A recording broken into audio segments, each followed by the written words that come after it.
So this morning I wanted to talk about the Microbit Minimove. So in the front here is the Microbit, and then the Minimove is this robot here. And so it's for those of you getting into robotics and coding. Maybe you've got a young person in the family interested in it. So there's tons of videos out there showing you how it works and how to do it. I just wanted to talk about some of the qualms I have, so just to warn people about going in at what they're spending their money on. So just first of all, set up the Bluetooth link between your Microbit and your cell phone. If you're planning to use your cell phone as a remote controller to drive the robot, set that up first, because it is a bit complicated.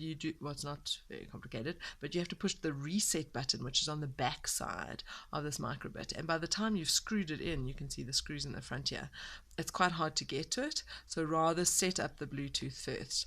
The booklet that came with it, from what I can remember, didn't speak about that. So set up your Bluetooth first. And second of all, so the servos, you can see these two blue boxes inside here, they run the wheels. And when you first set up a program to run them, when you switch off your Microbit to stop the wheels moving, sometimes they carry on moving. And so they just say that's very normal. You just have to adjust the servos, and there's screws on the inside of the box, and you just got to turn those.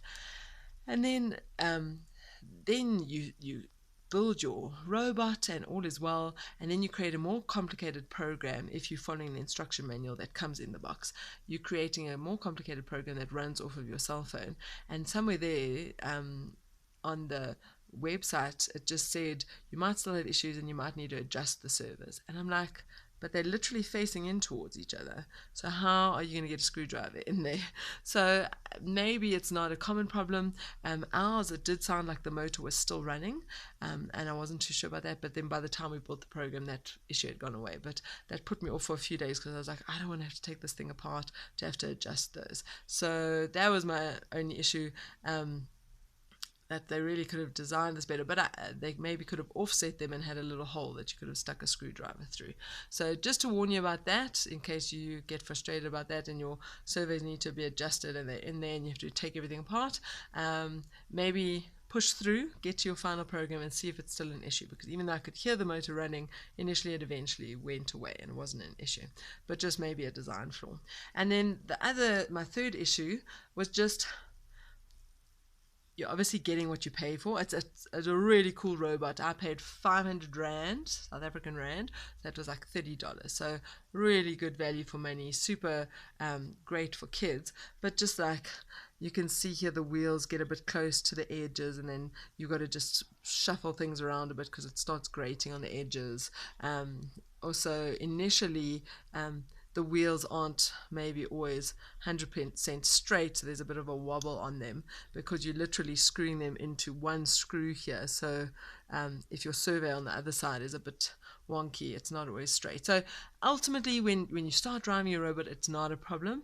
But while I was building, I was like, oh, this is going to be an issue.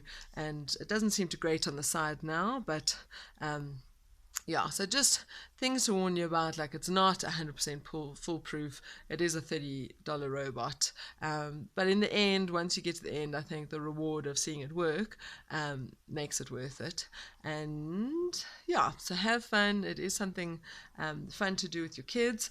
And yeah, the drag and drop website coding makes it fun as well. You're not having to type out code, but then the actual point where you had to create a code to run it off your cell phone, that you actually go to a website, there were available links to that.